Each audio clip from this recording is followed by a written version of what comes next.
How to flip a Ford Focus for profit. Hello and welcome to the channel. If you're new here, hi, I was a Ford tech for 11 years, transmission specialist. Now I make videos to help people out with their transmissions. Got plenty of Ford Focus videos on here for you if you need any help. The great part about a Ford Focus is it's typically going to have the same issues. It's pattern failures, so you kind of already know what to look for when you go look at the car.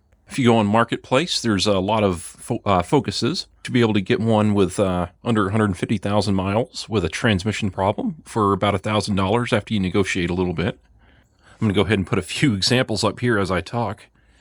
But yeah, when you get there, just do a general walk around, make a circle around the car, look at the tires, see if they're bald or not. That's a haggling point there because tires is an expensive thing. Got a more in-depth video of that, link in the description below. Plan on replacing the canister purge valve and the upper engine mount. Two very cheap and easy things to replace and two very common issues. With a new engine mount, the car will feel a million times better. They all wear out, they all cause vibrations as you drive, and when you put a new engine mount in, it feels like a brand new car again.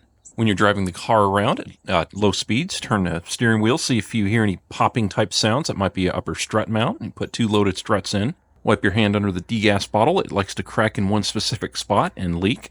Regardless of whatever transmission problem it has, it'll cost about the same. Maybe you'll be one of the lucky few and get one that just needs a TCM, which is free through Ford until 2025 in June. Alright, so you've bought the car, you've got it back home. Get yourself a scan tool. I recommend 4Scan for your Fords. Hook it up and see what codes you have for the transmission. If you have any codes that start with P074, such as P074A, P074B, unable to engage a certain gear, just plan on getting a used low-mileage transmission from a junkyard for a couple $100. You can get any transmission 2012 through 2018 from a Focus, any power shift transmission, and put it right in there. Just leave the TCM on it, because it has the calibration loaded for that particular transmission you bought. If you get a 2018 model, that'll have the redesigned TCM through Ford already installed on it from the factory, so that's one less thing you have to worry about. And also the newer ones may have fewer miles on them as well, and the parts are just not as old. Either way, if you get a used transmission, just plan on putting a luck rep set in it, which is a new clutch and forks and a slave cylinder. It's such a common problem that I would say it's at least a 50-50 shot if you were to just put a junkyard transmission in that you would have a issue with a clutch or a clutch fork. Links for everything will be in the description below, along with videos to help you fix your Focus transmission. I might just put the playlist on there that I have for fixing that.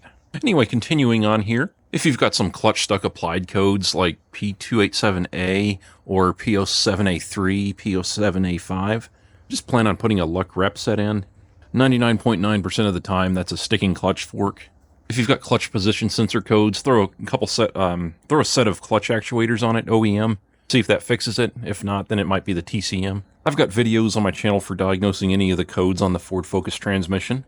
Anyway, get your transmission fixed, put it back in, do the clutch adaptive learn, take it for a drive, make sure no other issues come back. Sometimes after you do a clutch job, you could have some other issues, so just, drive it 50, 100 miles, make sure everything's okay. Clean the 3 grounds for the TCM. There's 2 under the air box, and then there's 1 next to the battery. Might want to do a tune-up and valve cover gasket if it needs it.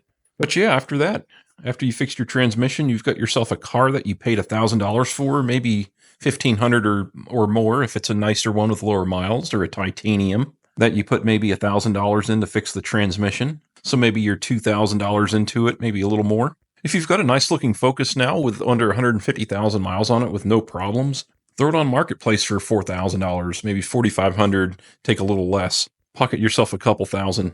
Heck, if you've got a nice titanium now with under 100,000 miles, put it up for $5,800 and see what happens. Now, if you've got a Focus that maybe you talk them down to $700 on and it's got 200,000 miles on it, but it runs and drives great now with no issues, you can throw it up for $3,200, $3,400. Tell them the transmission was just rebuilt, in the ad. Regardless, you should be able to make at least, $1,500, $2,000 on it. After you do a few, it's really not that bad of a transmission to fix. Of course, like what I used to do when I flip them is just keep a log of what I spend. DMV fees and taxes aren't cheap, but I'd still make some money. I've only flipped a couple. Depending on your state, you're only allowed to sell a certain number of cars per year. In Virginia, it's 4. Before you're considered an unlicensed dealership and potentially facing fines there. I haven't been able to fix and flip one for a while because I have a motorcycle buying disorder. Always want something different. But yeah, there you go, guys. Once you do a few of these transmissions, it's easy way to make a couple $1,000. And there you have it. Guys, I sure do hope this video helps. If you've got any questions, let me know below. I've also got a Facebook and Discord group. We are happy to help you figure out your forward focus transmission problems. Have yourselves a wonderful day, and thanks for watching. Okay.